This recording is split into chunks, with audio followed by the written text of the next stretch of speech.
Ukraine के राष्ट्रपति Vladimir Zelensky तक क्या रूस अब तक पहुंच नहीं पाया, या फिर वे अपने दम पर जिंदा बचे हैं और रूस को मुंह तोड़ जवाब दे रहे हैं?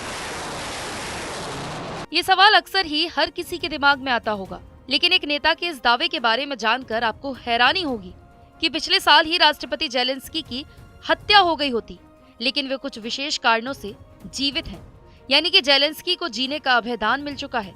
ये वरदान उन्हें और किसी ने नहीं बल्कि कट्टर दुश्मन रूसी राष्ट्रपति पुतिन ने ही दिया है। अब आप सोच में पड़ गए होंगे कि कोई भला अपने दुश्मन को नहीं मारने का अभय वरदान कैसे दे सकता है। आपका सवाल सही है, लेकिन ज़ेलेंस्की को पुतिन की ओर से अभय वरदान दिए जाने की बात सच है। ये बात हम नहीं कह रहे, बल्कि इजराइल के पूर्व प्रधानमंत्री नफ्ताली बेनेट ने कही है।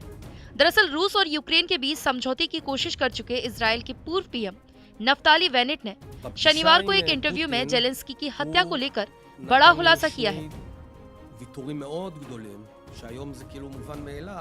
बेनेट ने कहा कि वो पुतिन से ज़ेलेंस्की को नहीं मारने का वादा करवा चुके हैं। नफ्ताली बेनेट ने 4 घंटे के इंटरव्यू को अपने यूट्यूब चैनल और ट्विटर पर भी शेयर किया है।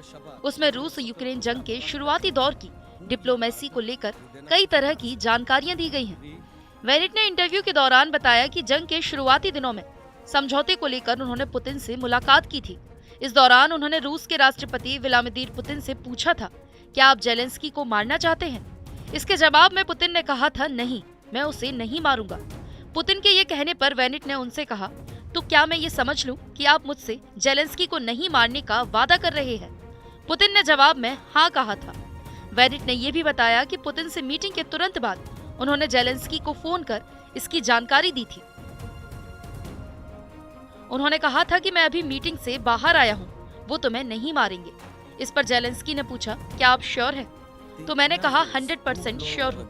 अब आपको बताते हैं ये बड़ा दावा करने वाले नफ्ताली बेनेट कौन है। नफ्ताली बेनेट को इजराइल के कट्टरपंथी यहूदी के तौर पर जाना जाता है। इसके अलावा वो कुछ बड़ी टेक कंपनियों के मालिक भी हैं।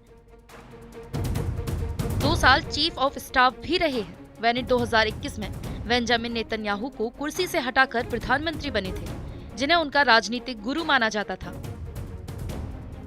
आपको बता दें कि रूस यूक्रेन के बीच जंग शुरू होने के 1 महीने बाद ही बेनेट ने क्रेमलिन में रूसी राष्ट्रपति व्लादिमीर पुतिन के साथ रूस और यूक्रेन के बीच संघर्ष में मध्यस्थता करने की पेशकश की थी। हालांकि उनकी मुलाकात बेनतीजा रही। अब जंग को 1 साल पूरा होने वाला है। इसके खत्म होने के कोई आसार फिलहाल नहीं दिख रहे हैं।